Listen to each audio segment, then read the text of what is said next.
felt like they belong there. Well, we got to talk about the draft here. This is something that Homolife have been struggling with. Peanut actually said publicly that after a couple of their last games, he just felt like they lost in draft. Like, imagine that feeling mentally of like, you're going to this game, you're like, we just got crushed in draft. It's very difficult to play out a game and feel confident to win it if you feel like you're losing that hard in draft. So I think it's going to be something I have my eye on in this one to see what these drafts look like. I completely agree. They already have, because they're on blue side, they can afford to do this, but they've already banned BDD's Talia. Now, because they're blue side... and his Aurora. Yeah, the Azir is going to be, you know, something that I think KT need to ban against Zeka, but the fact that you have to consider his Talia and his Azir, if KT, for example, in Game 2 go to blue side, is very scary.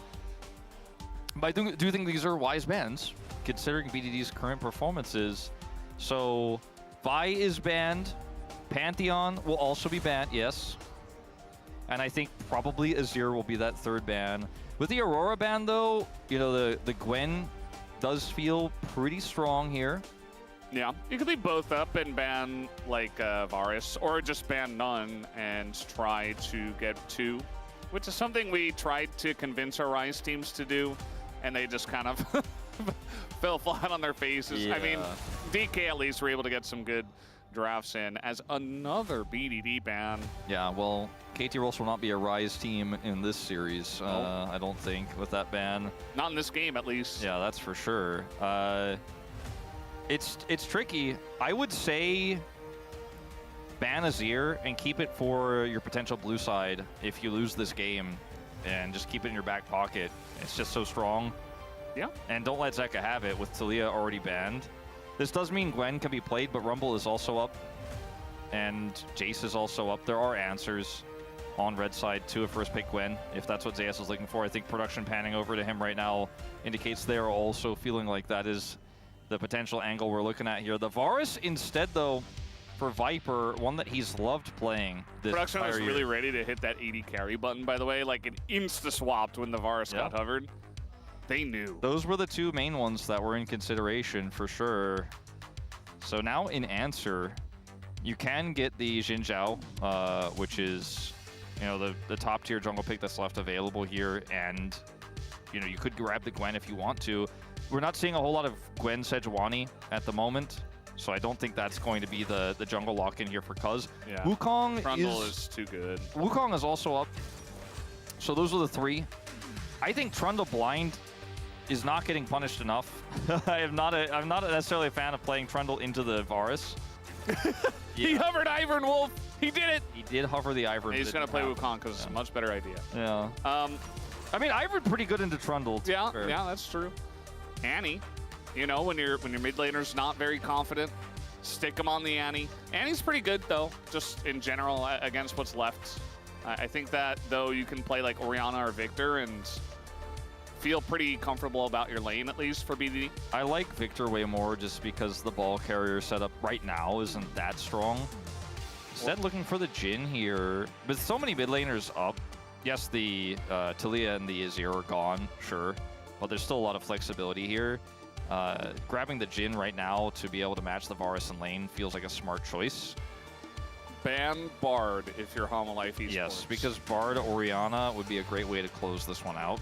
Yeah, and I feel like another BDD ban wouldn't be so bad either. Yeah. For the side of Homolife Esports here, you're looking at Rakan. You might be thinking about Alistar, but I think probably not in this lane setup. And it's not really a draft where you want to have a range support for your Varus into this Jhin. You know, you could even ban something like a Nautilus. The Maokai that we saw played by Beryl kind of makes sense here too. I don't know if that's something Delight's going to be interested in playing. No surprise to see the Orianna. And the Bard loses some value because of the Orianna ban, but I still think it's something that Peter is considering. Peter's Nico as well. That might actually be the ban I for think KT. that's a better ban, yeah. Because, you know, Nico Varus into Jhin feels very, very, very unfortunate to play. And Peter, as a Nico enjoyer, is a knower. They banned the Bard. They banned the Bard. Yeah. I mean, Bard and Wukong is also very good for setup. I liked it for Peter defensively. But he's not really a Bard player as well, so they just ban it away. Probably a good call. So this ban is a little bit tougher now. Maybe they ban Nico and just say, I don't like that. I don't like playing Wukong into Nico. I don't like getting rooted when I'm trying to go on the approach. Alistair was a little bit less appealing to me. It's another Peter champ, and R4 Alistair has been plaguing the LCK. Not plaguing. I mean, it just gets picked a lot. But yeah, I think the Nico could be a good shout. But let's see what he actually does pick here. It will be the Rel. Okay, Flank. I wonder what BDD's plan is now with all the setup they have here. Pillars, Rel engage. You know, the damage here is very Gwen focused right now, so I wouldn't be shocked if BDD went for something just a little bit more consistent in terms of damage. Like even a Smolder pick in mid feels okay because it's relatively safe in this draft. The Poppy made it super deep in this one. Very rare to be opened this late. Poppy Varus, interesting, but it feels good into the Rel. Yeah, it's very good into the Rel, into everything else. It's kind of whatever, but it's a great pick for Delight. The Rumble left until the final pick. I mean, there's so much setup for the Equalizer, and they have great poke. I really like this draft here for Hanwha Life Esports. Kind of surprised they didn't ban it, you know? So, BDD's laughing. Malzahar! What? Well, I thought he might have had something prepared that was a little bit unusual, but I thought it was going to be something that we could have considered to be in the realm of, like, at least fringe meta. Okay. Well, this is certainly one way to stop a Wukong from Clash, I guess. You pillar somebody, you lock them down, you got side lane power, you got a Gwen on your team as well. Yeah, it's... Jhin follows up from forever away. It's great with Trundle and Jhin for sure. It's not meta for a reason. I feel like he could have played a whole slew of other things. Spell shield for Annie? That could have played a lot of... Yeah, I think that's part of the reason why he picked it, is just like the laning into Annie, but like, it's Malzahar. I don't know, man. There's a reason why we haven't seen this guy in a while. Well, I'm not convinced. Convince me, BDD. I'm not necessarily convinced either, but BDD does have a tendency to flip a coin with some of these picks. Like, everyone remembers BDD's Veigar losses where you're like, ooh, this seems like a cool angle, and then it just doesn't work at all. Yeah, it's like the Cassiopeia angles. It's like, ooh, it's into Rise, great, it's the counter, and then it just like does 10,000 damage and does nothing. Saw that yesterday. Guys, looks like we are ready to hop on the Rift here. Yes, BDD is in fact playing Malzahar in 2025. Let's hop on the Rift and see what happens.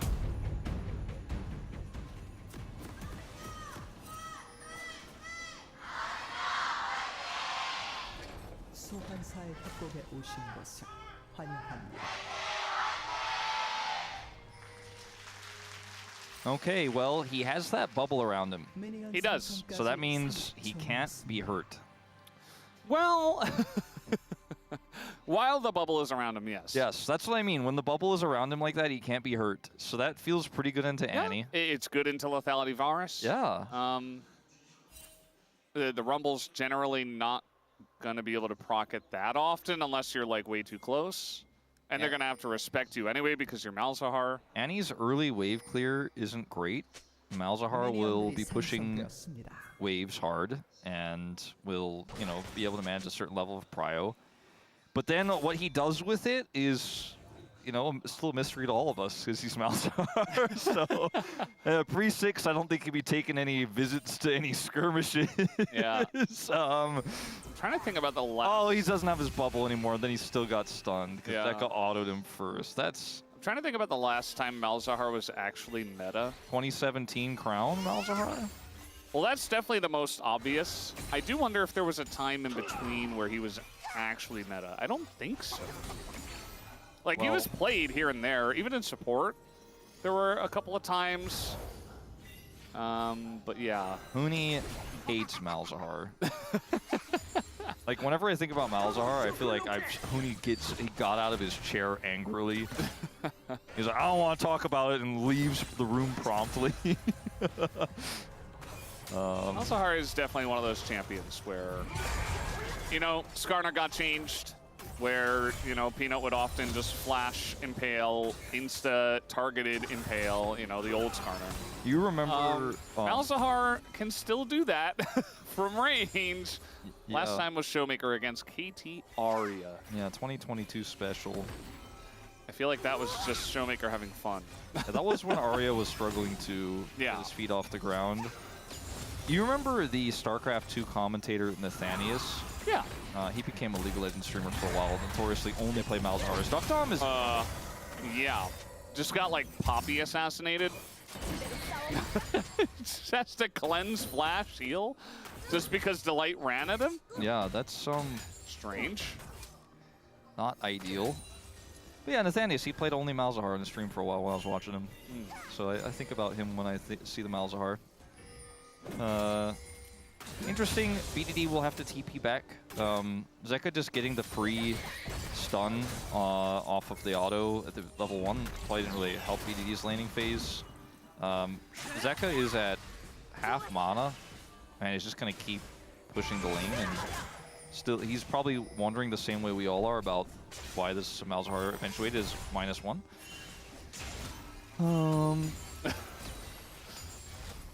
So what happens with the glowing minion is if you kill it at the right timing, it lets you push.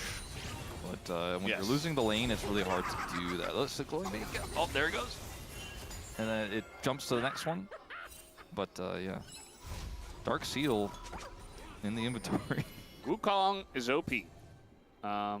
Production is like, this is not looking good for KT.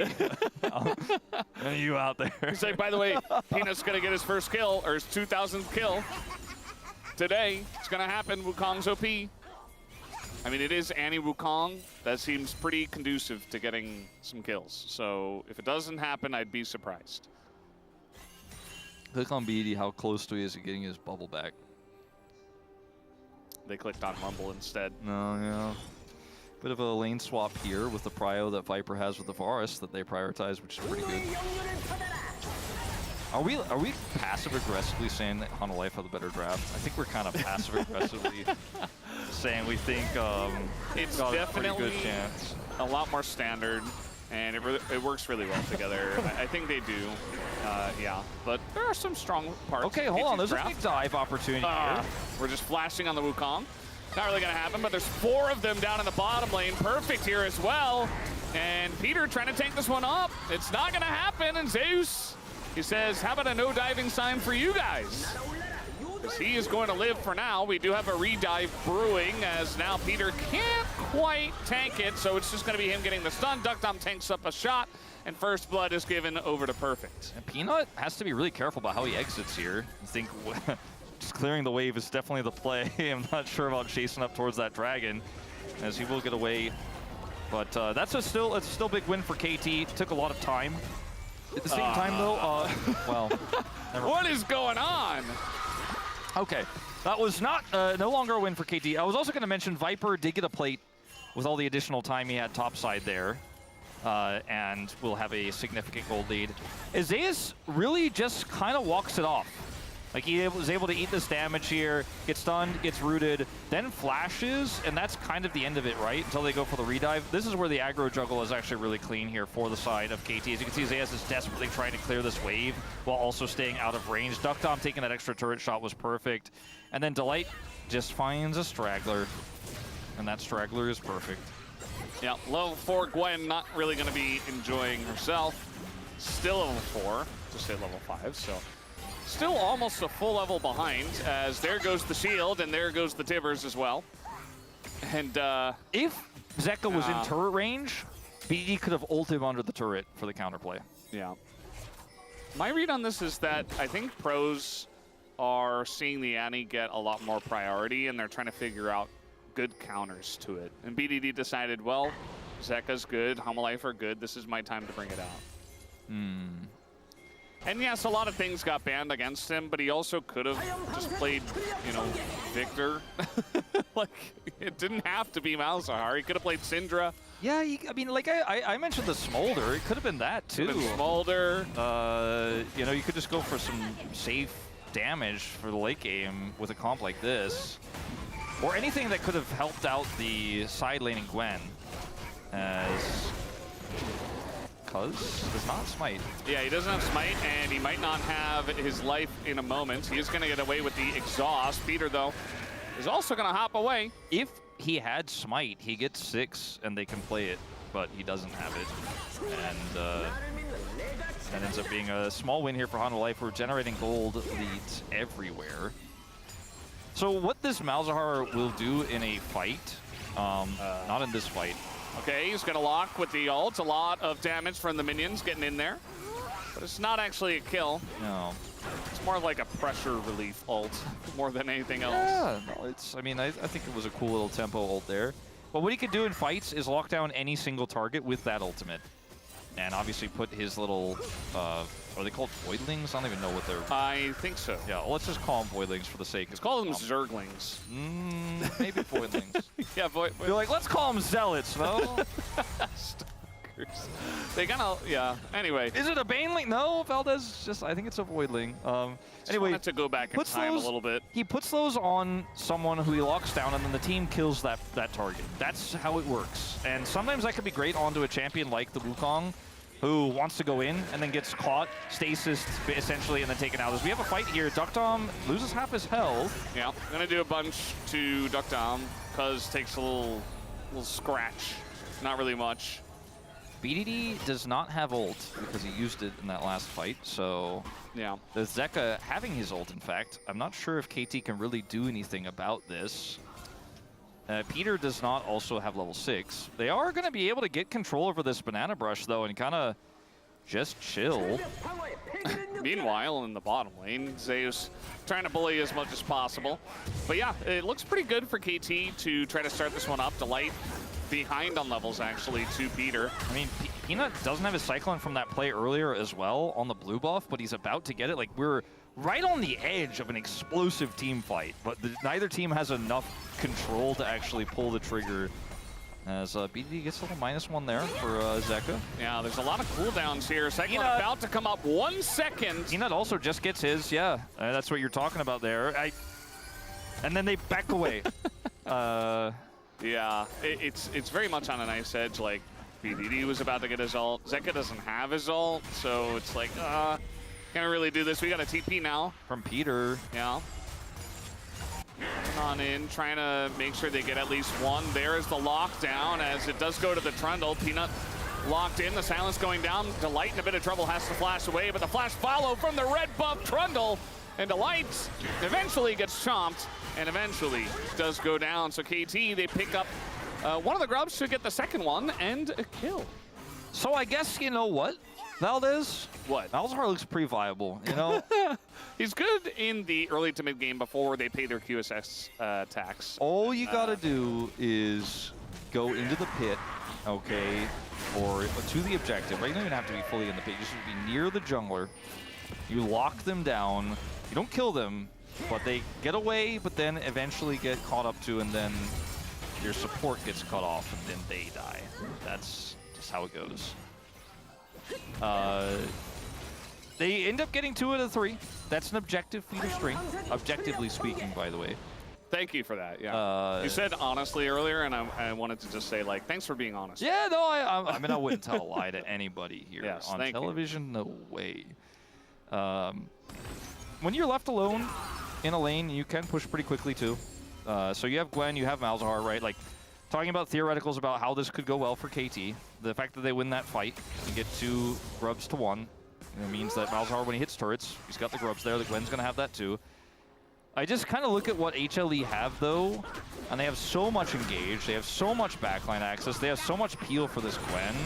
And the fact that Delight can just ult multiple people away is pretty massive, you know? And I think if BDD ults Delight when he's looking for one of those plays, it's a win for Hanwha. What if he ults the Malzahar away mid-Mal's ult?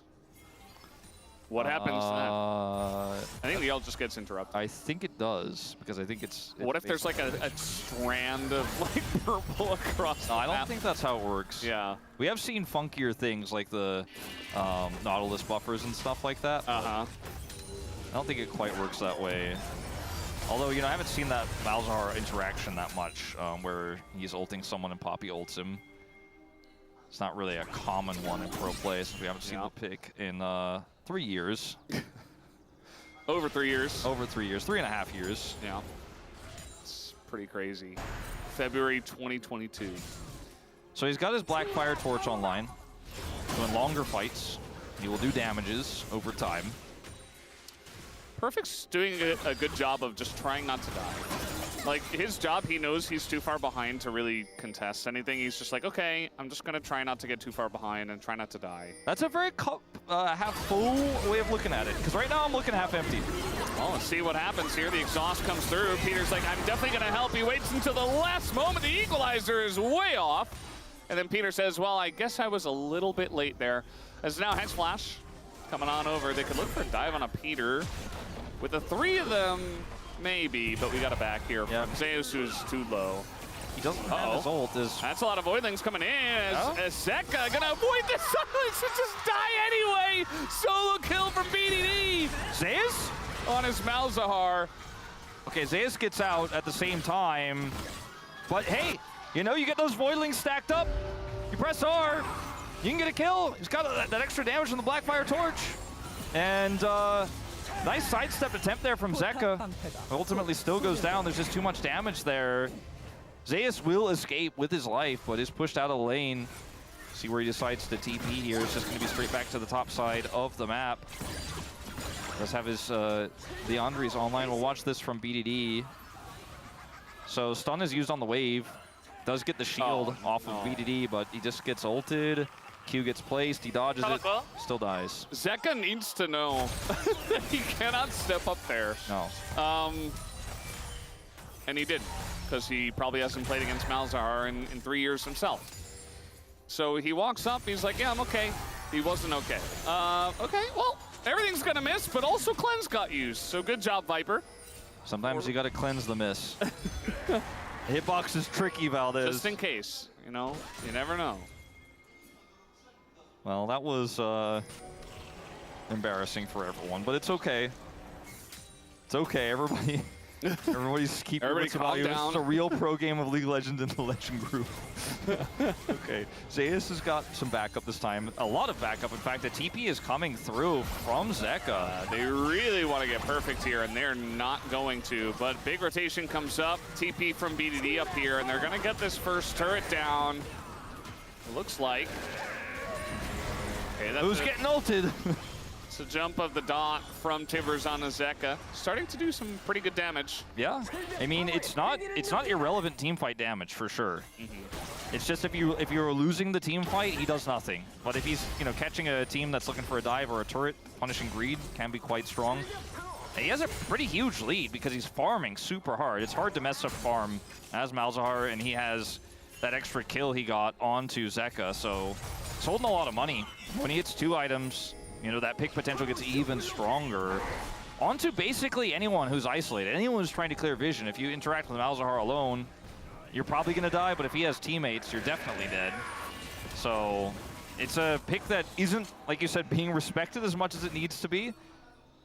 And the side lane threat of this Gwen is still relevant. They're trying to shut him down super hard, but still a bit of a problem here for Hanwha Life. I honestly think that Perfect is playing it well from behind, you know, like I don't know, he didn't die against 4 people. He's respecting a lot of the dives. He hasn't died again to the Rumble. Peter's, disengage cone gets punished, and he'll have to go for the flash. So that will make me happy. And now Hanwha Esports might just be able to get a free objective as down goes Peter. And yeah, they're gonna get the Rift Herald here. So Peter could have just played for the choke point control that they were in control of while they held the Herald, but he saw an angle that maybe no one of us really were able to quite see, but unfortunately he is promptly punished, and Hanwha Life Esports are happy to take both that kill gold and the objective. So Peter is on a ward, which is a big problem, but he crashed down into the Wukong, and he feels safe because he has the cone, right? But he ends up getting away after using flash and is so incredibly low, and now his team needed that engage to actually, you know, hold the Herald and prevent the floodgates that opened that were Hanwha Life Esports pushing through the choke. So Yeah. he's just out of luck because he's got no flash, he's got no crash down, and the peculiar move. Well, Hanwha Life, they'll take it. There have been some of those here tonight so far. Biggest lead in the game goes to BDD. That's the BDD Classic. Yep, that's the BDD Classic, the BDD Strike. And the next one will go to Viper, who's almost 1,000 gold ahead of his opponents. Actually, it's fluctuating between him and Zeus in terms of their leads. Makes sense that Zeus is still very far ahead on the Rumble pick into Gwen after Gwen kind of just died at level 4 and couldn't farm and stuff like that. So fell pretty far behind, did perfect. Hasn't had a chance to catch up yet. Peter trying to control this side lane here with his teammates when they want the Gwen to push through. Top lane has been abandoned as the Dragon is up. Well, will be in 15 seconds here. TP, pretty short distance for Zeus. He really wants to get in here and control this prio. They're even going to drop the Herald right now to make sure this Dragon is 100% on lockdown for them. Yeah, they're trying to push to the tri-bush as well, showing a lot of presence. Not quite enough damage to take out the turret, but it's so much control here for this Hanwha Life composition that has Viper who could just poke. As KT struggle to approach, you can see they just don't have a lot of information. Cuz denied on the flank. He's taking a bunch of damage, has to go for the subjugate already, but there's the lockdown on the Annie, and down he goes again, but meanwhile, Peter just runs into 4 of them. Not sure what that was about. A zoning Peter, but it is going to be the Ocean Drake that goes over to Hanwha Life Esports, even with all the Malzahar hype. Doesn't matter, Hanwha are still getting incremental leads. Nice sidestep here from Viper. And BDD finds that pick, that angle, but the fight was really just not going to be turned by that. You know, it's not the biggest threat outside of the CC, the Annie. A trade of turrets will go down here, but first one going over to HLE in the exchange. Feats of Strength will belong to them.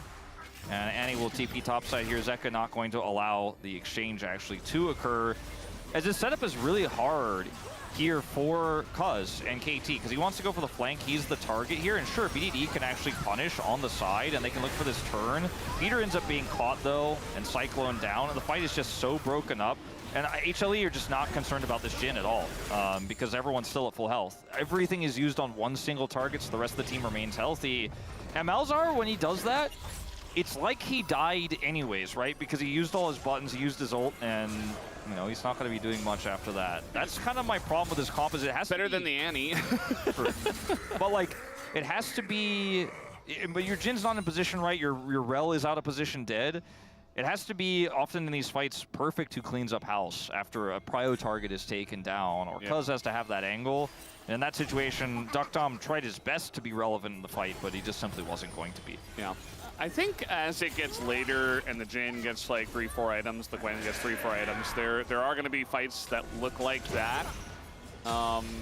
And KT should be able to win them, but they got to keep the gold close. They got to keep this game close. Can't let too many Ocean Drakes go over. I mean, imagine Peter hits a big Magnet Storm, and the rest of the team's there to follow up. BDD hits like a giant silence, and then somebody gets taken out in the interim, and BDD's, you know, starting to do a lot of damage that he can stack up slowly in that type of fight where that CC is there. Then yeah, sure. I think it's not impossible to see KT win this game, especially if they can get a rogue target right before a team fight starts off.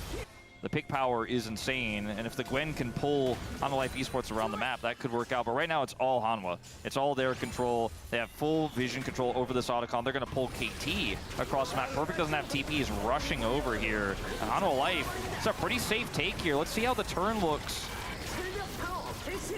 It doesn't feel like they're that confident themselves. Yeah, they're kind of like pulled it over. Angle, but BDD has his shield. Yeah, kind of looks like though what they want to turn, and there you go. They're gonna break down the shield, but the follow-up is pretty late. Peanut finally gets in there, but immediately he gets shut down and knocked away goes the Malzahar, but Peanut's already dead. And now the rest of the team follows up. Zeka, super low on health, gets taken out, and KT gonna get through this fight ahead just barely.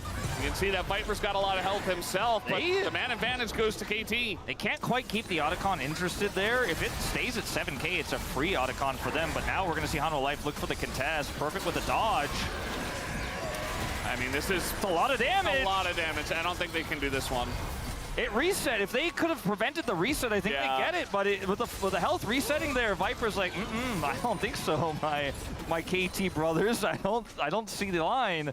This fight is so funny because look at this Viper and Zeka tag team. Viper's like, buy shield, and then Zeka's like, flash stun. But there's just not enough damage. Peanut isn't there until way too late. BDD Yeah, flashes too late. and then suppresses him, and then down he goes, and then Cuz is able to then catch Zeka.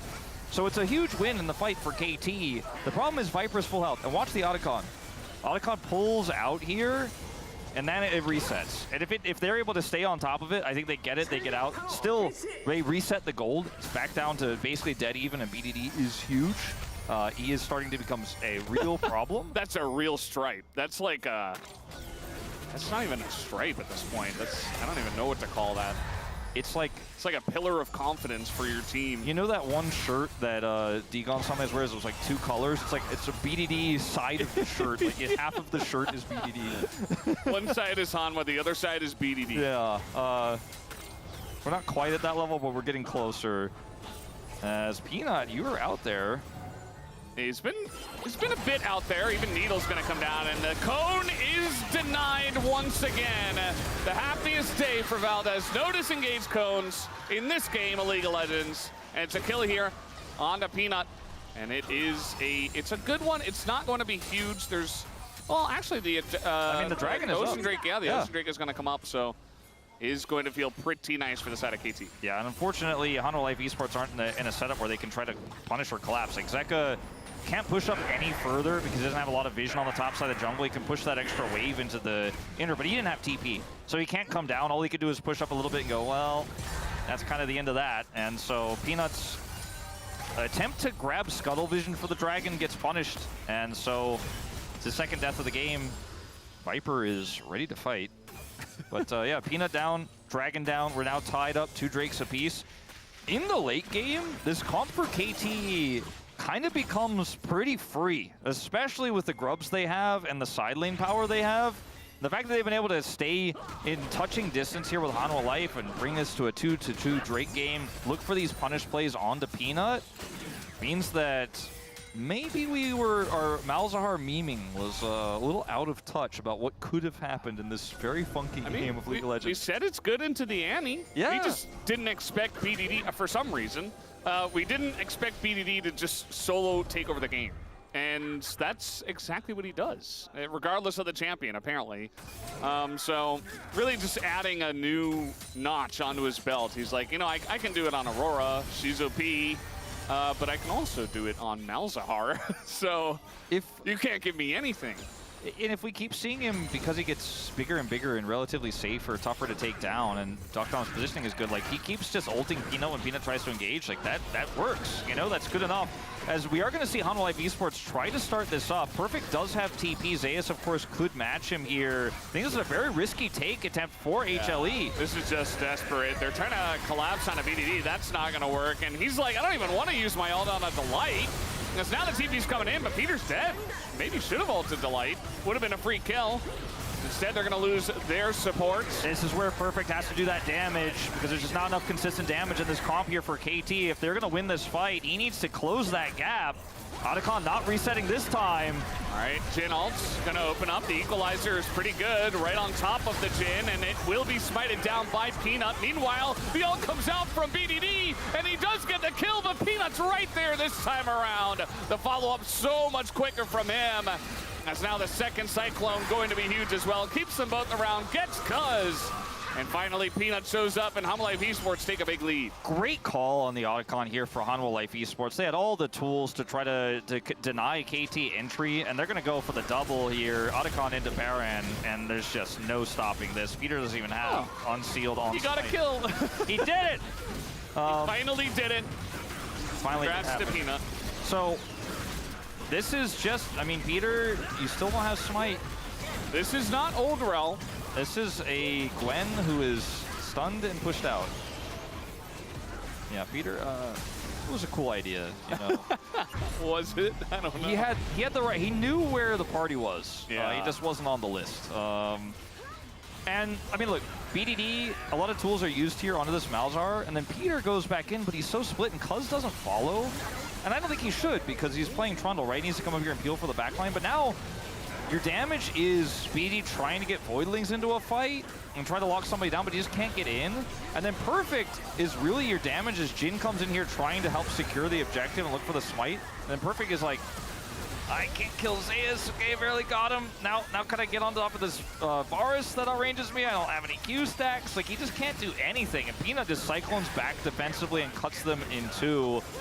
Takes out the Trundle. Perfect survives, but did very little. Yeah. I like Zeus' call there to just run straight at the Malzahar. He knew he was going to be ulted, right? But he just put up the Flame Spitter. He's like, okay, you want to ult me, you're going to take a ton of damage too. This time my team will actually follow up. This is not a replay. Cyclone comes in, and Perfect is donezo. As a nice setup there from the side of Peanut. Now, Duck Dom is very fast. He's got his teammates nearby. I think he should be okay, but still, Hama taking a big leap into the lead with this one, looking for the inner top turret. I think they might get more than this inner. Like, BDD doesn't have TP. He's going to have to slow recall after he takes out this turret. It's not even a bounty turret. They're I don't know if esports do back for some reason. If it was a Gwen and a pushing Malzahar, like on two sides of the map, and you were all mid, I'd be like, oh yeah, I mean, a few guys are going to have to go back. But they actually reset. BD gets the turret, gets the back for free. No one has to defend because Hanwha back away, so Hanwha will lose a little bit of Baron time off of this. Still a lot of value. Don't get me wrong. This has been a pretty successful, you know, Otacon plus Baron into map control. But I feel like KT kind of got more than they should have out of this on the defense. Yeah, maybe not squeezing the maximum value out of the KT fruit at this point. It's hard to kill Viper as KT in any situation because he has Edge of Night, and like Viper's level 16, he's 0 deaths. I don't know if he really is thinking about a QSS in this one, to be honest with you, Valdez. He's like, get close to me and see how well it goes for you. Yeah. Look at him just kind of kite back. They're like, where's that Varus? It's so annoying. Oh, half Peter's health is gone. Yeah. Half is gone. Pillars are going down, but this Drake is going to be pretty interesting to flash once again onto the Annie. But Zeka's going to live, and the follow-up from the Wukong is just insane. Perfect does get in the backline, but it's too little and too late. Hanwha Esports crush the fight. They'll take this free Drake on top of it. Crazy that this blind Trundle getting punished again here, Valdez. Wow. The Wukong value is extremely high in these fights. 6-game winning streak. The follow-up is just so simple. And Viper is just like, he's the taunt button. Like, everyone on KT is trying to figure out how to engage on him, as Cuz is gonna feel good about fighting a Poppy 1v1. Yeah, not sure about this decision for Delight, but getting a bit overconfident potentially. Chains come down. Nice look here from the side of Viper. He just is not missing in this game. We got Peter TPing. And Amar like, yeah, okay, cool. Don't care about that. I feel like this whole game has been Peter being like, is this the angle? I'm like, oh, sorry, Peter, that's not the one. He's like, okay, well, I'll try again in a minute. This equalizer also really painful for the side of KT. They can't really follow up, but it's the Cyclone that is the whole story here. Yes, the Annie does go down, but like, who cares? Perfect can't fight. This was weird and unnecessary, but Viper's here to save the day in just a minute. Wait, watch him on the minimap. He's coming over. Do I have to do everything? Oh. Yes. Do I have to root him? Stack my Q, drop that damage down. Yeah, I guess I will, if that's what you guys need. I'm here for you. Yep. Viper is nearly always there. He's 11 out of 12 in kill participation. I wonder which one kill it was he wasn't a part of. Maybe one of those side lane dives. The perfect yeah, the kill on dive. bot? Yeah, I think that's correct. Like in the brush when he was level 4? Unless he was there with Delight, it's possible. Either way, he is doing incredibly. He has not died, and he has the most kill participation of anyone on his team. How do we feel about this game as two Hanwha Predators, or sorry, two KT Predators who weren't really sold on KT's draft that much, and it was still relatively close in terms of kills, and BD did get a massive lead. Not sure what this means, Valdez, this game. I feel like I have more questions than I have answers, but Viper performing well and Wukong being good, I already knew that. I didn't learn that here. Yeah. Malzahar being good, we thought maybe we could learn something. I feel like I didn't learn it, actually. We didn't really learn anything new. I think it's just KT did give over some very, very strong pieces. And they didn't get enough in return. It's not just a draft issue. I do think that HLE Esports are definitely playing much better today. Yeah. And KT also playing pretty well. It's just HLE are outplaying them, and I think they do have a slightly better draft. A little bit easier to play as well. But regardless, I think it's a combination of things. Game isn't over, but 7,000 gold lead and Otacon and Soul Point, all of this stuff is feeling pretty over. You're really cup half full today. I'm liking it, you know? Yeah. It's good to be a foil to me sometimes. Because right now I'm looking at a quarter full here for KT. I'm looking like you barely got enough water in there to take your medicine. It's not over, Valdez.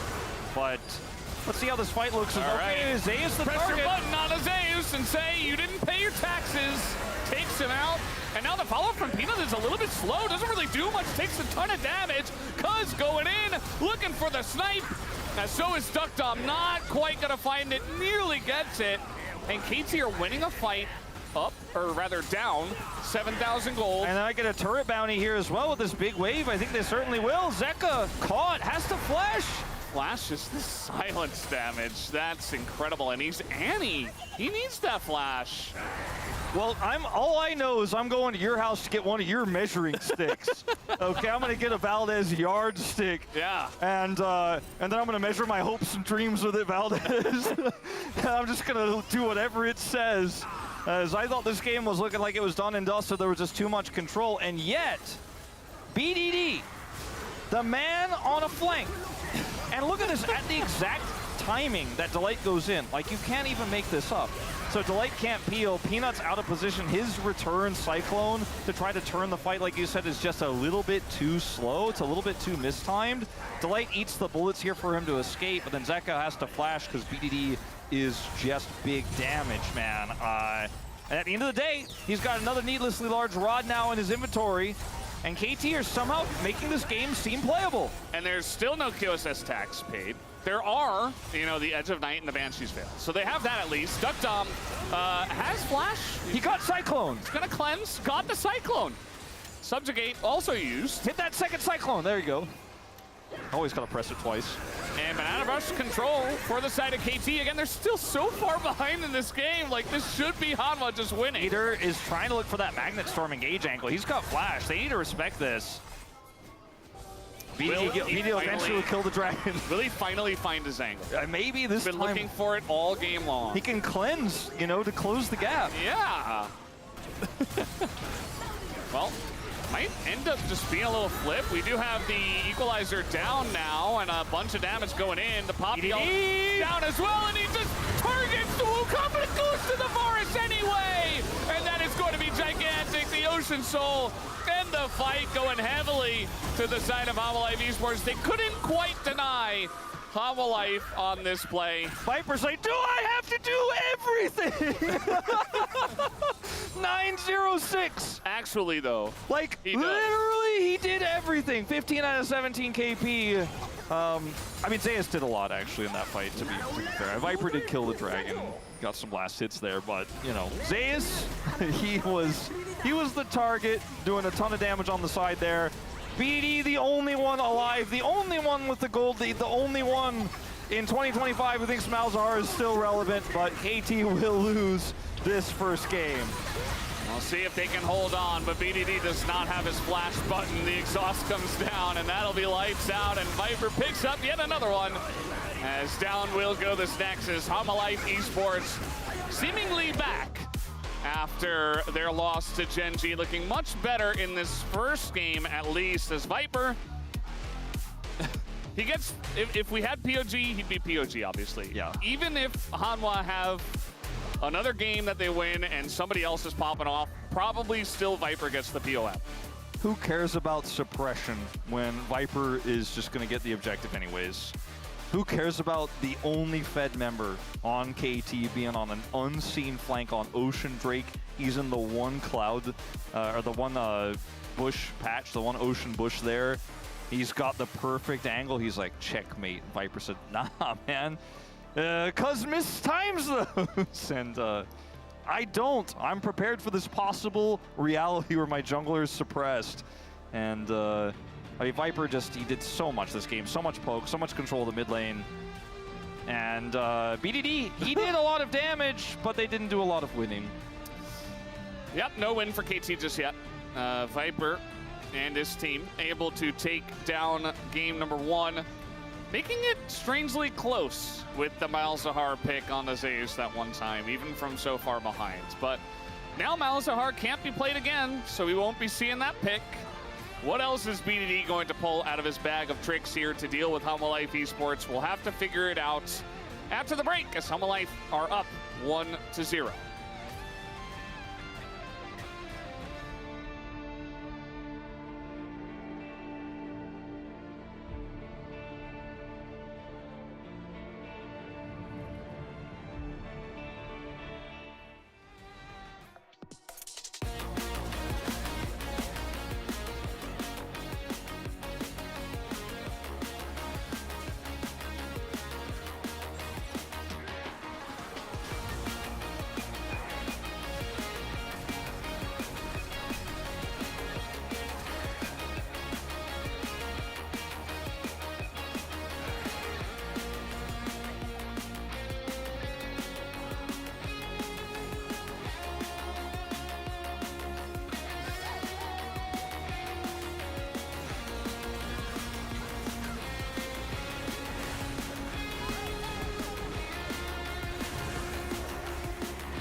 빠져가지고 나 각 볼게. 여기 나오면 땡겨줄래? 땡길게. 우리 럼블 자리 좋다. 나 여기서 공 돌릴게. 봐봐. 자, 용부터 못 날렸고. 인천 왕호야. 봐봐, 천천히 해봐. 이거 좋아. 쌈 좋아. 야, 말자 노플. 말자 여기.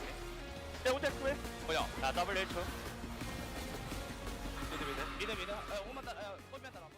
Right, they banned that in game 1, so Talia and Azir are still available. Hana will probably just ban both of them again, but that's 2 bans gone on red side, so that's a good thing. We talked about this as far back as the very beginning of the game 1 draft, so that will still be relevant here. Pantheon will be the flex ban, which is not flexible and is permanent and required. But like now, Talia, Azir maybe? Yone ban. Yeah, I mean, it's always good to keep note of what was played and stuff like that. The Rai is also going to be taken away from BDD. BDD's had some phenomenal Rise games. So the last ban is Azir. It just has to be. As KT, you ban Talia here, and then you force the Azir ban. Well, yeah, I'm saying that Humalife have to ban Azir against BDD.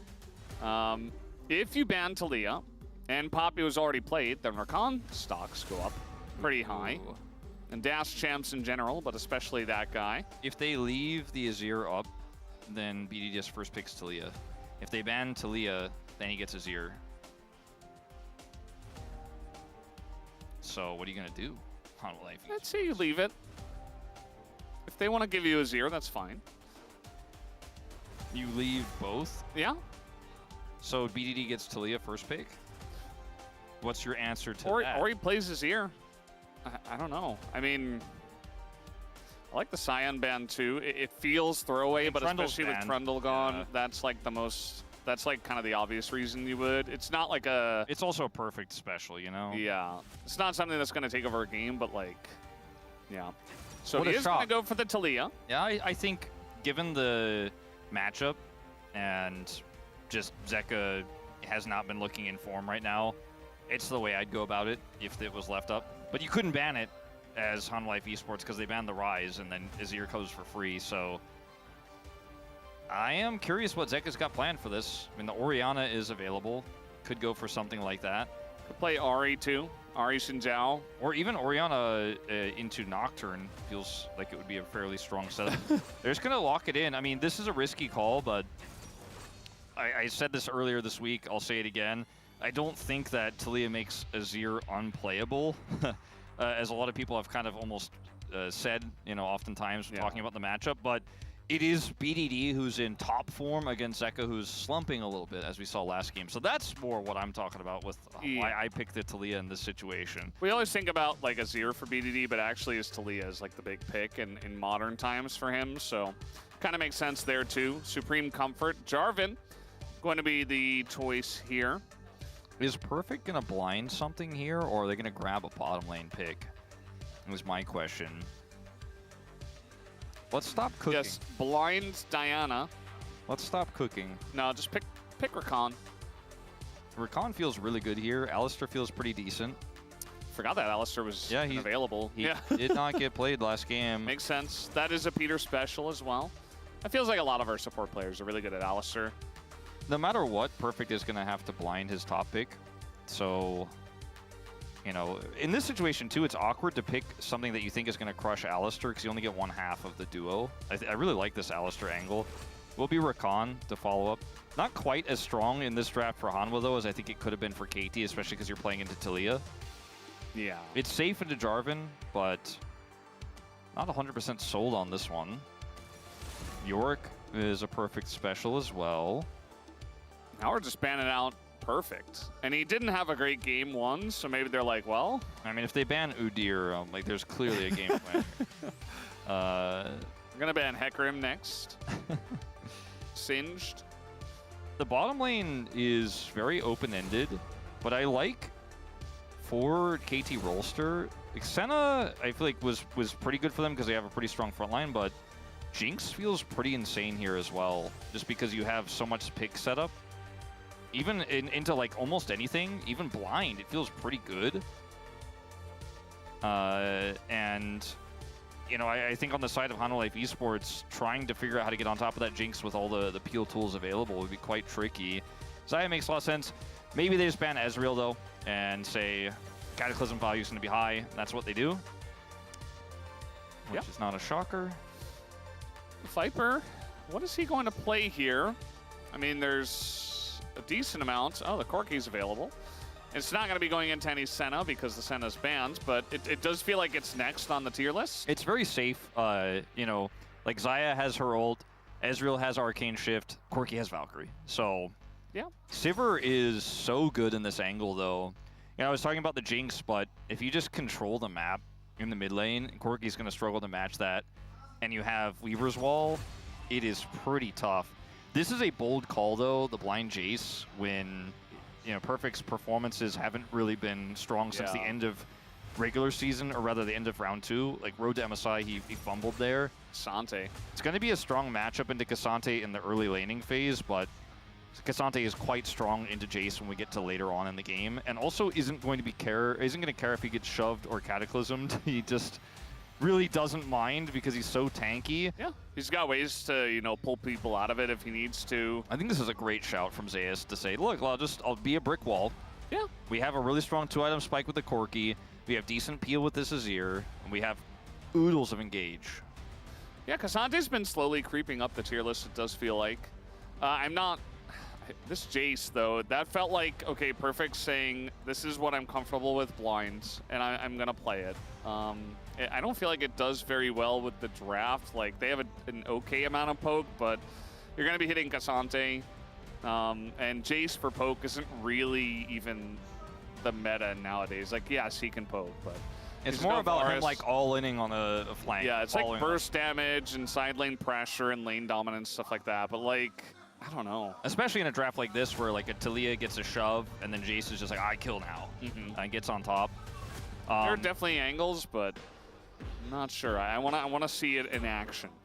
I do as well. I do think KT have a good draft. It's a pick draft, and the Sivir does help them set it up, but this draft here just kind of has everything. Another one from Homolife Esports. They have figured it out in this draft. Let's hop onto the Rift for game number 2.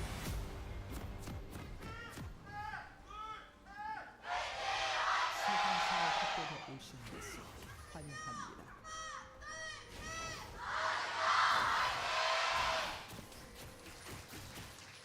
All right, game number 2. 30초 남았습니다. Game 1 had the weird pick, the Malzahar. If you missed it, BDD did a great job by himself, but that did not win KT the game. So Homolife 1-0 ahead. When we think about Perfect, I think most fans and most LCK watchers think, you know, maybe a Rookie of the Year candidate earlier on, had some really strong games, but the fan you ask about Perfect is going to give you a different answer based on what last few games of Perfect they saw, right? Because Perfect was pretty dominant through a lot of the early part of this year, but then fell off the horse a little bit. Had a strong finish there at the end of round 2, and then fumbled again, like I mentioned, in Road to MSI. So most fans now would be like, I don't trust him right now, because he most recently did fail, and in the last game didn't make the impact I think that people would have expected. When you think about that, you're like, oh man, is this guy really gonna blind Jace against Zeus? That seems so risky. That's not necessarily the game plan I'd be looking for. But it's actually his 3rd most played this year. He is 3-1 on the pick. He has been incredibly successful on it. He had that one game where he picked up POM, I think solo, based on that clutch play he made in mid lane. I don't remember the exact circumstances, but I remember this insane Jace play he made in a really critical series. Might have even been the series against Homolife that they won. But either way, like, this is a good pick for him this year. I'm still inclined to trust that the top form Perfect is in there, and that he might come out in this second game. But I think that's a huge crux of this draft, that they blind that, Cassante comes through, and now if he doesn't get massively ahead, or if he doesn't actually thread the needle on some of these or find the perfect angles, this pick falls so flat to me, Valdez, and that's part of why I look at Homolife Esports draft and I look at the safe Corki, the engaged tools they have, the relatively vulnerable Jace, honestly, compared to the other picks, and go, this is going to be make or break in this game. Yeah. I would have liked to see something like Renekton, you know. It's a very good blind as well. It provides you a little bit more of a front line. I feel like you already have enough damage as the game comes along. Renekton does decent damage as well in the mid game. It's very good with Talia.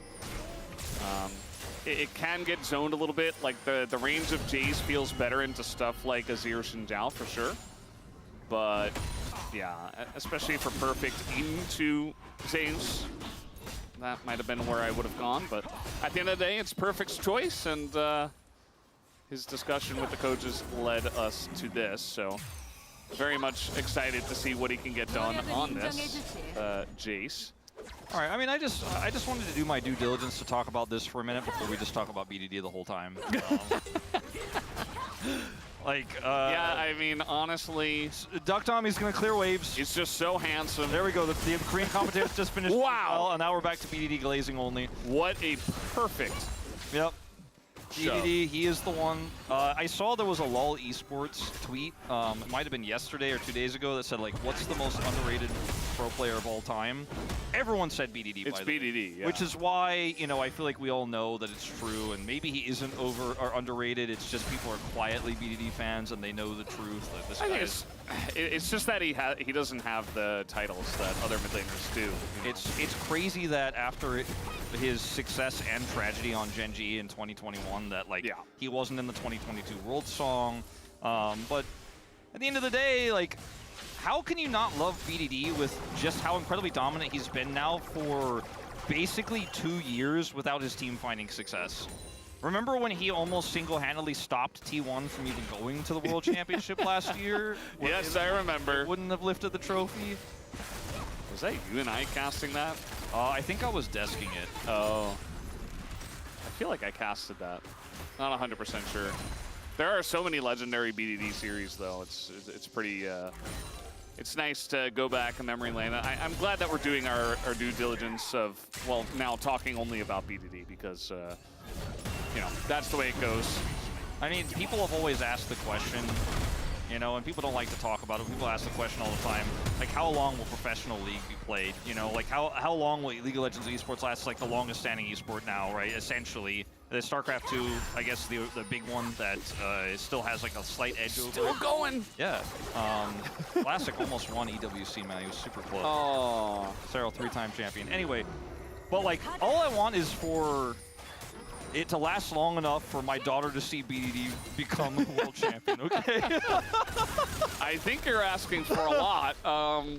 I don't know, am I? Like, I mean, Well, it could happen this year. I don't know if she'd understand it, right? So maybe you should wait a few years. So, but yeah, my brain just defaulted to, like, they have to be an adult. But actually, to just watch it, witness it, you don't have to. yeah, You no, don't have I to be an mean, adult. So I was thinking 20 years or something, but no, it's going to happen. I mean, I hope earlier. League lasts forever. Obviously, it's Yeah. my career, it's my job. You know, it's how I put food on the table and stuff. But like, I don't know, man. All I can think about right now is BDD. I wonder why. So, Cuz gonna pick up the Drake. I got a nice little Chemtech Drake. Doesn't really do anything outside of, okay, little sweep here on a BDD. And he has a lot of people around him. He elects not to flash as he says, I'm gonna die anyway. Very smart from him. No, he gets punished big time. So nicely played by Zeka and the boys over on Humble Life Esports. Gonna pick up first blood. I mean, I know I'm glazing observers, but we got to kind of see how that one played. They were trying to cut away. You know when the character dies in the movie and they just show the birds? Yeah. What was going on over there? He's a little bit far up in the lane, gets caught by Zeka. Let's take a look at how this transpired actually in reality. The waves pushed kind of far away from him, and it's just a nice slide in here by Zeka before BDD could react and put up the rocks. So He's still the most underrated player of all time, though. you have to flash the Azir ult. It's unfortunate, but that's just the way it is. Yeah. I feel like 90% of people who don't flash the Azir ult die. And that's a really high number. So just flash it, lose your flash, play safely after that, and just accept that, okay, that's what Azir does. He almost got the rocks up in time, Valdez. Yeah, I mean, even if he does, it's like, I don't know. He has ult advantage now. He could probably get, like, flashed on, or he could just, you know, maybe Zeka gets stunned very late, so he's still behind him. He just ults him anyway. I don't know. I decided this is the BDD glaze cast. But it already was. I don't care if Zeka's up. It was before you decided that. No, I know. I don't care if Zeka's up 383 gold, and BDD did make a big misplay there and did not flash the Emperor's Divide. Surely this is not a caster curse situation. Yeah. What about if BDD just ulted Delight in that top fight in the last game, you know? Could have been a KT 1-0. Don't question him. Don't question him. Just saying, BDD. Even our spacers mentioned it. I don't think so, Valdez. We should talk a little bit about Sivir. You and I are big Sivir fans nowadays. I am down to pivot to Super Glaze cast, but hold on. Maybe we have a little fight here. The flank? Okay, we're going very deep for Zeka, who just pushes him away. Cuz very low. Has to flash out of here. Peanut getting pretty low himself, though. Has to flash out. Viper finally going to join with this fight, but it just looks like Humble Life are going to push them out. Still, you know, they're going to get 2 grubs. It's still like the same outcome, even if there wasn't a fight. Yeah, Cuz did have to flash, unfortunately. Peanut will flash in return, but, you know, I think that's a relatively even exchange. Obviously, the Jarvan is very mobile even without flash, but the flash extends his engage range, so same to be true, of course, of the Xin Zhao, so pretty even. Zeka has not TP'd yet, so BDD should avoid taking as much damage as possible here before that does happen, because otherwise he'll be down that health. But he's doing a good job of clearing the wave. A pretty nice Emperor's Divide defensively there from Zeka is really the big fight maker there in that last one. BDD tries to cut him off with the wall, but there's just too much space already bought for Hanwha Life Esports in that moment. First Drake did go to KT Rolster, and we have a Hextech Dragon up next. So I'm curious to see what that soul ends up being, and if KT can start with a 2 Drake lead here, because that's when Sivir's value, to go back to what we were about to talk about, gets insanely high when you're setting up 4 objectives. Herald and 3rd Drake, when she's just constantly pushing those waves in, does a lot of damage later on. Her poke is pretty relevant, and she's going to be able to rip through that Cassante later. But more than that, everyone's like, oh yeah, but Sivir's not great until late game, but she's good at killing minions. And sometimes, especially with a draft where you have a Jarvan and Talia, that's good enough. Like, you have the prio because you have a Sivir, and so they have to walk towards a Jarvan and Talia. That's not fun. Yeah. You remember the meta where every single AD carry built Shiv? Yep. What if you just were Shiv, the champion? What if your champion just had Shiv innately? And it was a little bit slower, but it still did the same job.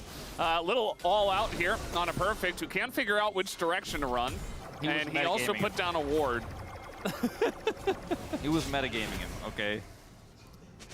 Where are you Q3? And you have no idea where I'm walking. Yeah, he really confused me as well. Like, I had no idea which direction he was going. He saved his flash. Clean play. Yeah. I mean, at the end of the day, like, the Jace seems to be doing fine, has a very slight lead, and, you know, it was good blind. I wonder about the efficiency of these champions when we get to mid-game team fights. Yeah, My money's on the Cassante. Viper was the target here for KT's potential gank before Dragon, but they remembered he was quirky, so they decided it was best to just continue to Sivir and then walk away. Push the wave in, and now Hanwha Life Esports do have prio, as BDD could Weaver's Wall in. Instead, he's trying to save Perfect. Oh. Yeah, I mean, this looks like a bait the whole way through, as here comes the wall. Gonna pop off right at the right moment. Zeus just gonna flash away, and then, well, Talia doesn't have any more CC with no rocks on the ground, so Zeus gets out. It's another Infernal Soul. We've had quite a few Infernal and Mountain. You know what? It's the summer at KT. Yeah. It's very hot outside. We had this discussion earlier, 35 degrees Celsius. Are they going to hard force the end? Yes. Yes. Flash on in. Little knockback. Unstoppable because he's Cassante. And you cannot stop him. Now, by the way, Zeka is here with ult.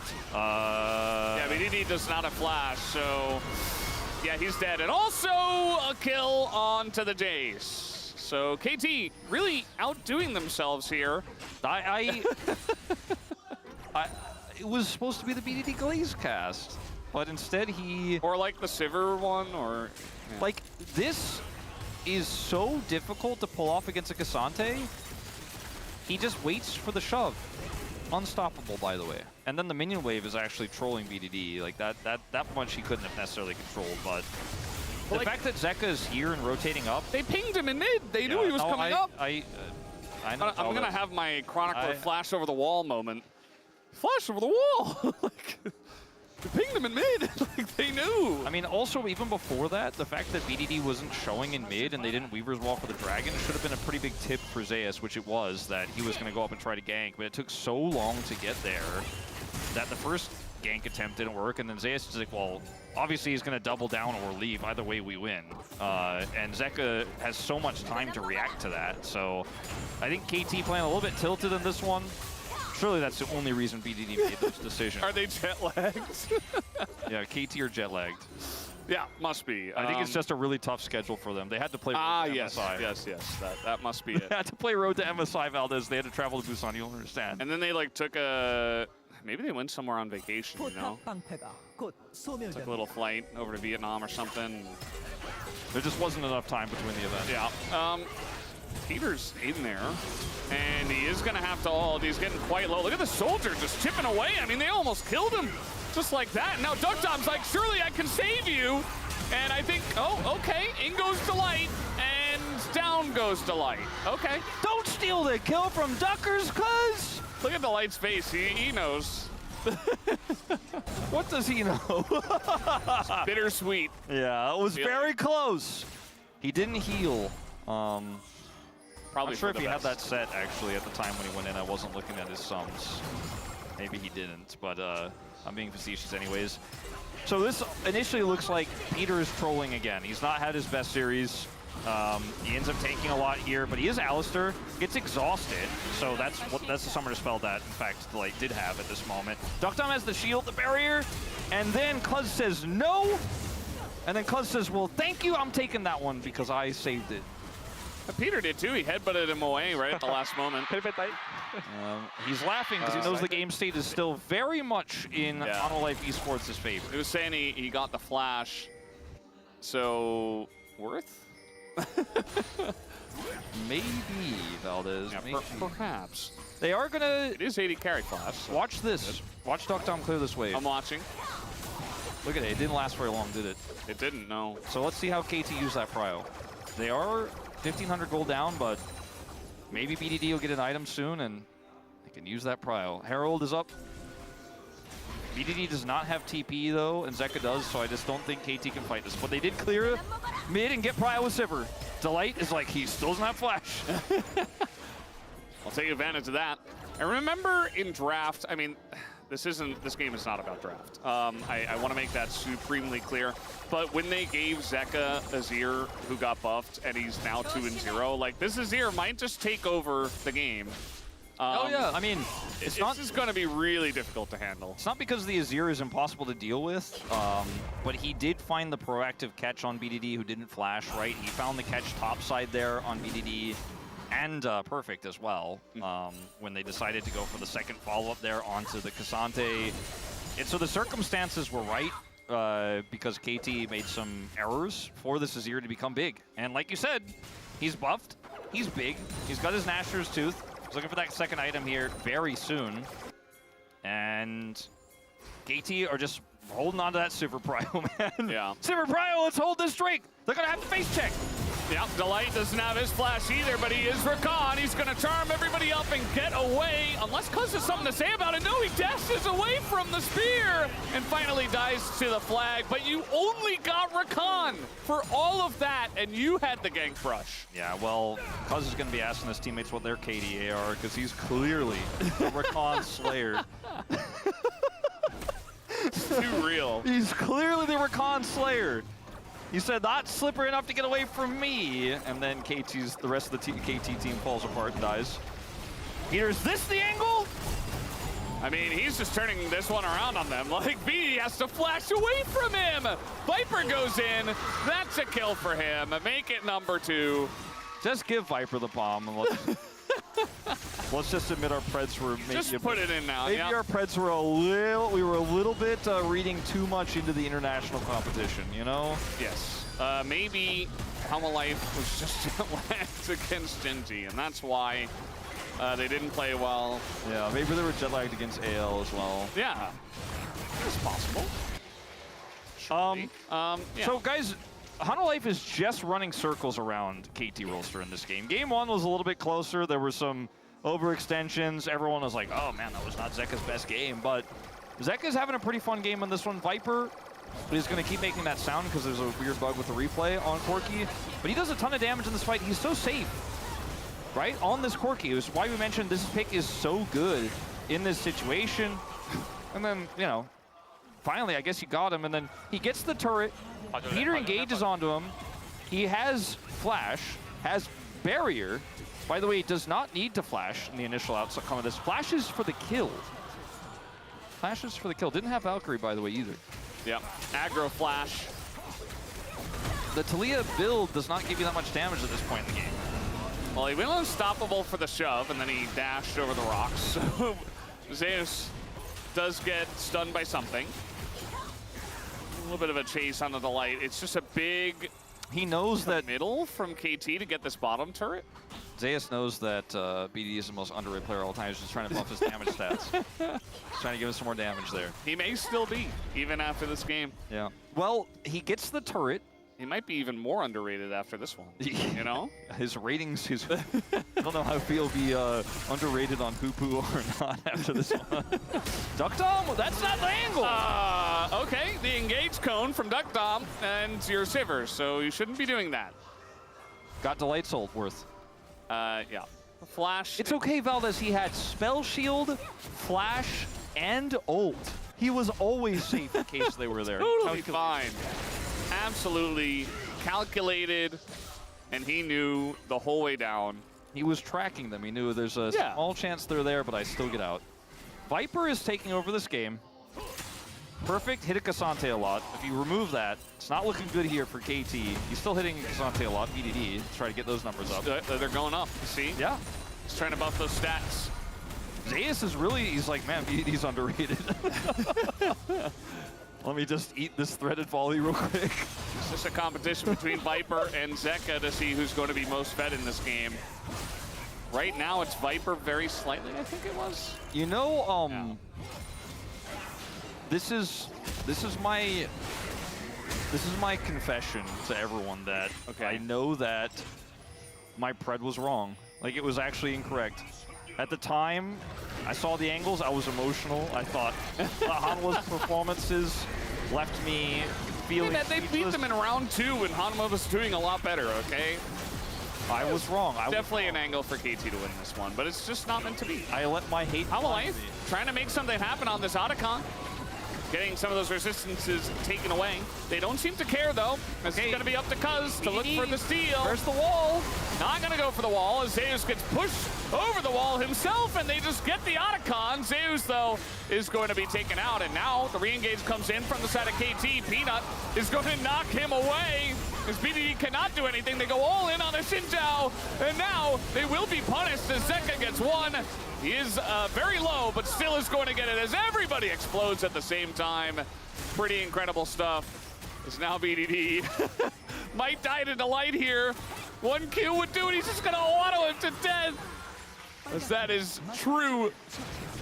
Oh man, true aura farming from Delight. True aura farming. He's been doing it all game long. Just give Viper the POM though. Yeah. Like, let's go. Come on. There's no way he's robbed, right? No. So no.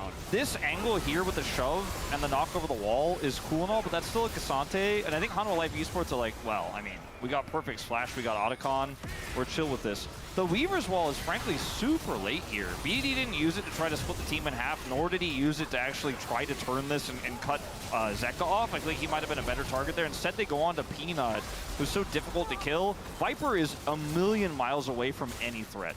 So yeah, he does a ton of damage. A lot of the kills were taken away from him. You know, Delight and Zeka, I'm looking at you, but Viper did so much damage in that fight. The ult timing was great from Zeka. And KT were up the creek without a paddle, so to speak. Between a rock and a hard place. Yeah. It makes even more sense because it's Talia. And there's extra rocks and walls because of Otacon Pit. But the Jace pick, man, he's got a big lead over Zeus right now in gold. 3. 34. I saw 3. It went up a little bit. There's a bounty to be collected. There's a bounty to be collected. Yeah, just get it. Just get it. Yeah, just commit. And they are going to, although Zeus doesn't seem to really care about that. Gonna pull him all the way over the wall. Duckthumb a bit alone, but will he die though? The knockup comes back. Delight! He finally does go down to Delight. This just makes so much sense in this game. Zeus still alive.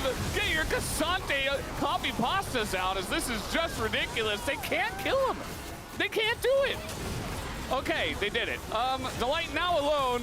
He's gonna hop away as the rocks are a little bit late. And Zeka's, yep, okay, I'm killing the turret. He does that because he knows the observers are showing that he's still getting value despite the shenanigans. He's like, and the observers should be panning right about now. It was perfectly timed. And this fight could still be won by Peanut. We're going in deep. Yeah. We're going in very deep. Hey, he's got Delight with him. BDD is just not farmed enough. He can't do enough damage. Peanut's like, oh, Peanut's like, okay, I got to set up to go on to Leah next. Yeah, Delight just comes back. Okay, very nice shove, though, and Peanut might be in a bit of trouble this time, as Cuz will take the kill once. Cuz keeps stealing the kills, man. I mean, I know you want to secure that, and it's very close. It's very tense, but doesn't he know BDD's the most underrated pro gamer in League of Legends history? All right, this was actually, like, this is comedy to me. Obviously, the fact that, like, they commit a TP to get a bounty turret, and then they're like, all right, we get Zeus here, when the rest of Hanwha Life Esports can rally so quickly up to the top side here, and Cassante is just unkillable, it's hilarious, is very funny to me. But then, instead of just taking the W here, Hanwha Life Esports, Space Peanut, decides that they will force this to work no matter what. Because Rammus emotes are happening in the bottom lane, and Zeka's still got the inner, and he's pushing the inhibitor turret, right? Yeah. Delight's getting so fed in this game, man. He is pretty big. But Zeka, you know, he doesn't have TP. He's just going to send that wave to the bottom lane, and then Peanut and Delight get shoved, and Cuz takes the kill. But at the end of the day, I don't know if we really needed to take matters that deep. I don't think Hanwha would care. They're 6,000 gold ahead. Bounties are still up, but... and they're very close to getting Infernal Soul. It's entertaining, Belvis. So it is. I think, to be honest, all the players are having a lot of fun right now. Zeka gonna dash in. as Peter is waiting in the wings. And then he is leaving from the wings. He is no longer in the wings. Delight here, looking for more kills, has 3 already. Assassin Rakan. He's just dodging the Alistair. Oh boy. Yeah, Peter in a lot of trouble here. He just dies to the true damage of the Corki. See you later.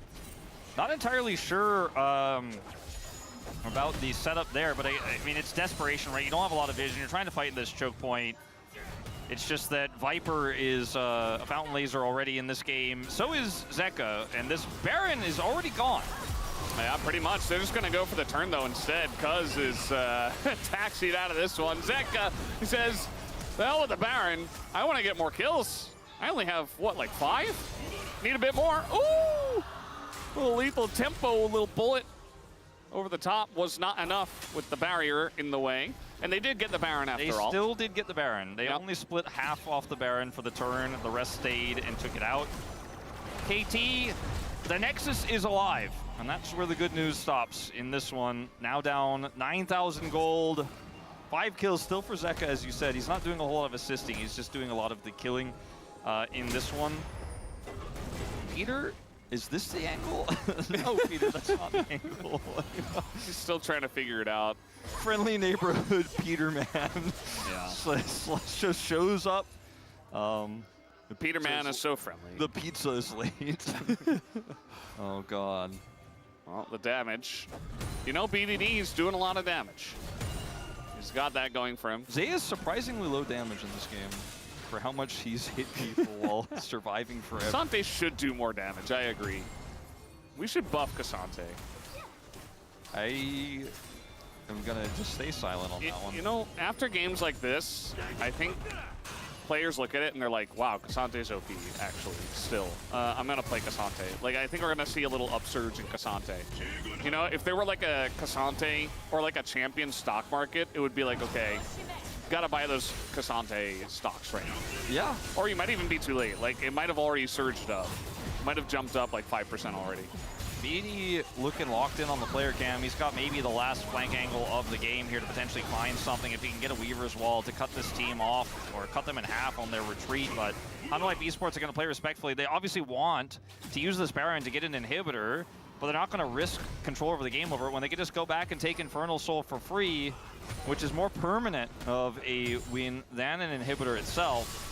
And Zeka's like, Sundisk turret OP. I don't think he was paying attention. He was just like hitting the Sun turret, talking to his teammates, and nearly died to Zeka. And dying to Zeka. No. No. Zeka, it feels like he's so desperately trying to get more kills. There's that Weaver's Wall. But he just can't. He just can't do it. 5 is going to be where he's stopped. As okay, little shutdown on a 2, and there you go, Zeka. You finally found the angle to pick up some more, but all the kills went to Viper anyway. Just give this man the palm, and maybe just give him the penta on top of it, as he'll pick up the Quadra. And I don't think BDD has any reasons to give it over, though he will try to stop this wave from pushing in and ending the game. Double cannon minion means I don't think he can, though. And there it is. The Penta comes through. Another one today. The Penta kill for Viper. Just give this man the palm right now. All right, Valdez, look at what I'm doing. I'm picking up the palm selection paper. I'm gonna put the biggest X I have ever put on a palm paper. It's true. In the bot position and hand it over to our referees, because this one was not even close. But everyone had a role to play. I already took it, so it's gone. It's gone. But it was a big X. Like, it was in bold. Maybe someone will take a picture of it. I saw it, yeah. Anyway, this was a dominant series. I feel like at this point, anyone can write the comment, why did some of the global team predict Hanwha Life to lose? Are they stupid? And I would be like, yeah, I guess so. Because this team outclassed KT in a huge way after coming back from rough international performances. But we have to remember that international competition is tough. There was a lot of travel. There was a lot of preparation. But KT just did not look like they were on their level today. Oh, man. That is a Viper. There you go. It was a very cute Viper. It's a good time to be a fan of Viper, I would say, because you're going to be hearing from him very soon on the stage. And there's another Viper drawing. You know, when Hanwha Life are in trouble, it's Delight who engages and saves the day, and then Viper cleans up the kills. But when Hanwha Life are winning, man, you don't want to be on the same screen as Viper in any of these scenarios. Yeah. Thing is, you've got to try to kill him, right? It just doesn't work, and then he kills everyone. And when there's also a Fed Azir, it's one of the strongest champions in the meta right now. Oh, man. That's a really aggressive orange. It is Orange Day, apparently, clearly. Destroying the roller coaster. It's just gone. That's very symbolic, though, of KT losing literally all of their momentum that they had by a giant orange smashing the coaster. Because now we're taking the big dip on the roller coaster. And where we go next is anyone's guess. But this was, like, BD getting caught in mid lane, a little bit forgivable. Probably should have flashed. This top play, a little bit tougher to defend. And KT were just off the rails on this one. Peter had a... This fight where Viper's just sitting there, not moving, just Gatling gunning both of them. He's like the most comfortable AD carry. This moment where he Valkyries early, and then he's like, well, it was for damage. I don't care. I flashed for the kill. But the setup here for KT now is we really don't know what their power level is. It's KT. Peter had arguably one of his worst performances of the year in this series. I think everyone's going to agree with that. But it was also just bad judgment calls from KT. Oftentimes when they lost control of the map, they just made desperate plays instead of trying to make the safer play. This was a nice heroic attempt from BD and the rest of the team to try to defend. Like, this was best case scenario, I think, given the game state. Still, though, Viper's just going to clean it up like he always does. Look at him. Ooh. Yeah. And that was the triple, and then we had the quadra as Cuz goes in, tries to peel for PDD. Oh man, look at the KT schedule, Valdez. Oh, they just have a really difficult schedule, They just go straight into the telecom war, where they often upset when they're the underdog. So we just really won't know for a while. As soon as possible as well, they're like right back on Wednesday, you know? It's Penta. It was Penta, right? It was. Yeah, it was. Yeah. Viper's like, okay, well, yeah, whatever. I'm still getting Palm. I didn't need the Penta, by the way. And he ends up doing more damage than Zeka by the end of it all. I'm sure there are some people who thought they were voting Peanut after that Wukong game. No. I'm sure there are some people who thought Zeka had the redemption story in this game. I'm sure there's like one Zeus fan out there who's like, look at how much damage he took. But then for the rest of us who are watching this series, they all know that the Palm is Viper, and it should be unanimous.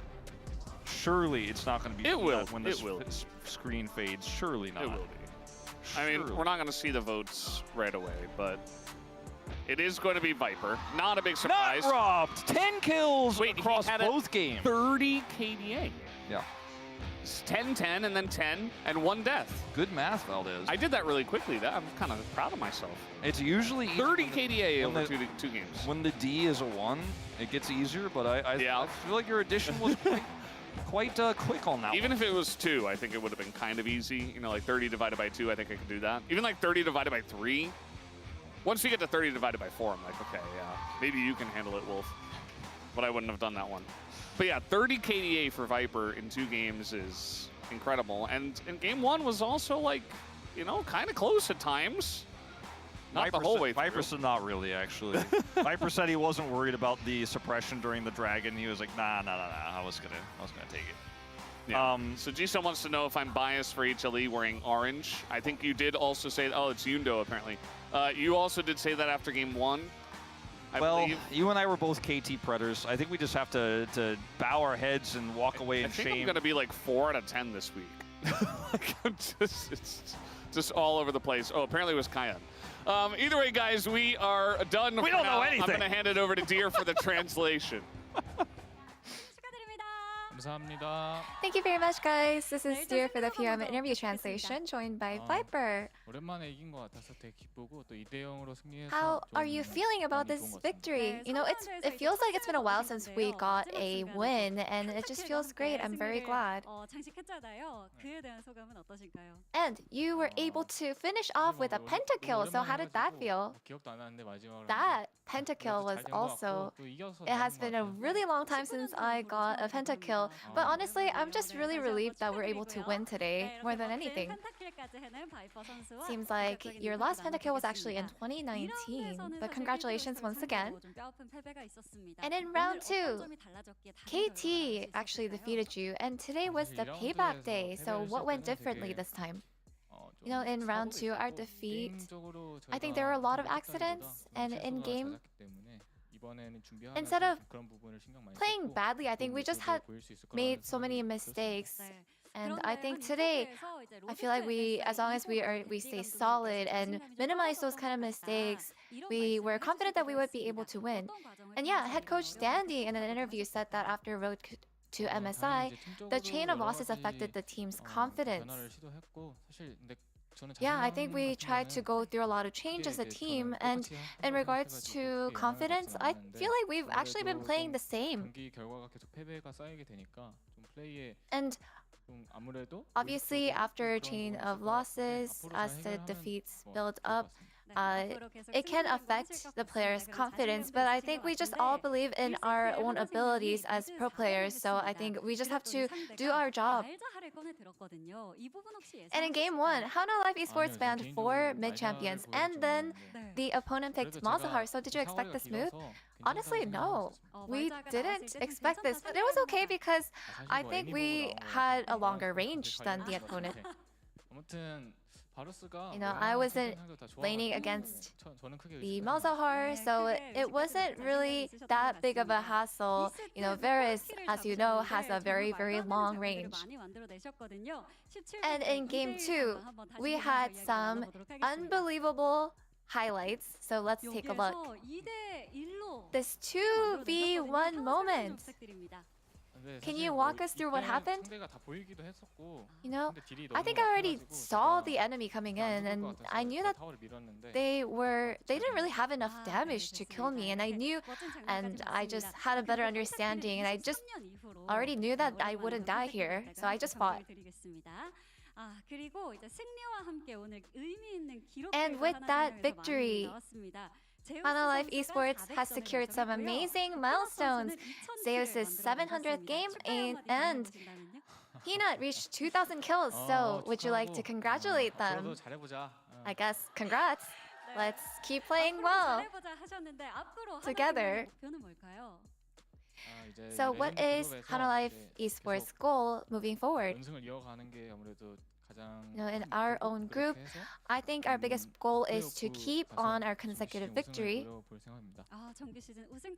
And I think we need to go all the way up to the playoffs and make sure that we win the LCK trophy. And your next opponent is Nongshim Red Force. What resolution do you have? Now, we're very aware of what we lack in, and I want to make sure that we are able to refine and fix it and keep up our good work and keep on winning. And that's the end of the interview with Viper, and back to the space. Thank you.